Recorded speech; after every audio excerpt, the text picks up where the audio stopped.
I am pleased to be joined today by my outstanding Education Secretary, Arnie Duncan, at Graham Road Elementary School, one of Virginia's finest schools. And here at Graham Road, they're using innovative approaches to provide effective teaching to all their students. And that's something that all of America's schools have to do. As I said before, there are any number of actions we can take as a nation to enhance our competitiveness and secure a better future for our people, but few of them will make as much of a difference as improving the way we educate our sons and daughters. Offering our children an outstanding education is one of our most fundamental, perhaps our most fundamental obligation as a country. And whether we meet that obligation not only reflects who we are as Americans, it will shape our future as a nation. And countries that out-educate us today will outcompete us tomorrow, and I refuse to let that happen on my watch. Now, it's clear that doing the same old things will not get the job done for our kids, or for America, or for our future. So when I took office, I asked Arnie Duncan to work with states and local school districts to take on business as usual in our education system. And that's how the Race to the Top competition was born last July. It's a national competition among states to improve our schools. Over the past few months, we've seen such a positive response that today I'm announcing our intention to make a major new investment, more than $1.3 billion, in this year's budget to continue the race to the top. And this support will not only reaffirm our commitment to states engaged in serious reform, it will also expand the Race to the Top competition to include local school districts that are also committed to change. So innovative districts like the one in Texas, whose reform efforts are being stymied by state decision makers, will soon have the chance to earn funding to help them pursue those reforms. After months of planning and preparation, the first round of Race to the Top applications is coming due today. And it's a sign of how much states and schools believe this initiative will benefit them that we're expecting significantly more states to apply than will actually receive a grant. And here's how Race to the Top works. Last year, we set aside more than $4 billion to improve our schools, one of the largest investments in reform in our nation's history. But we didn't just hand this money out to states that wanted it. We challenged them to compete for it. And it's the competitive nature of this initiative that we believe helps make it so effective.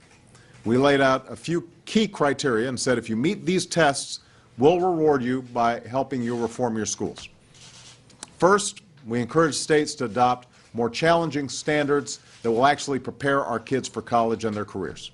We also encourage schools to adopt better assessments, not just one-size-fits-all approaches, to measure what our kids know and what they're able to do. Second, we urge schools and school districts to make sure we have excellent principals leading our schools and great teachers leading our classes by promoting rigorous plans to develop and evaluate teachers and principals and by rewarding their success. Third, we urge states to use cutting-edge data systems to track a child's progress throughout their academic career and to link that child's progress to their teachers so we know what's working and what's not working in the classroom. Fourth, we encourage states to show a stronger commitment to turning around some of their lowest performing schools. And even before states have received a single dime of taxpayer money, many of them have committed to instituting important reforms to better position themselves for a Race to the Top grant. 48 states have now joined a nationwide partnership to develop a common set of rigorous career-ready standards in reading and math. Wisconsin has enacted legislation permitting schools to link student achievement to the performance of teachers and principals. In Illinois, Louisiana, Tennessee, California, we've seen changes in laws or policies to let public charter schools expand and succeed. These are public schools with more independence that are formed by teachers, parents, and community members. So by rewarding some of these states submitting applications today, by extending the Race to the Top for states, by launching a Race to the Top among school districts, and by applying the principles of Race to the Top to other federal programs, we'll build on this success. We're going to raise the bar for all our students and take bigger steps towards closing the achievement gap that denies so many students, especially Black and Latino students, a fair shot at their dreams.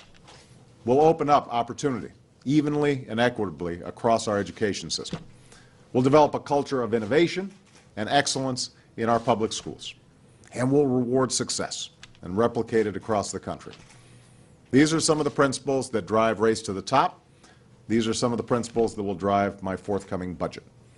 And these steps won't transform our education system overnight. Not every school is going to be Graham immediately. But they will help put us on a path to raise the quality of American education, to prepare our children to succeed in their lives, in their careers, and to secure America's success in the 21st century. That's a goal my administration will be focused on achieving in the months and years to come. Thanks very much, everybody.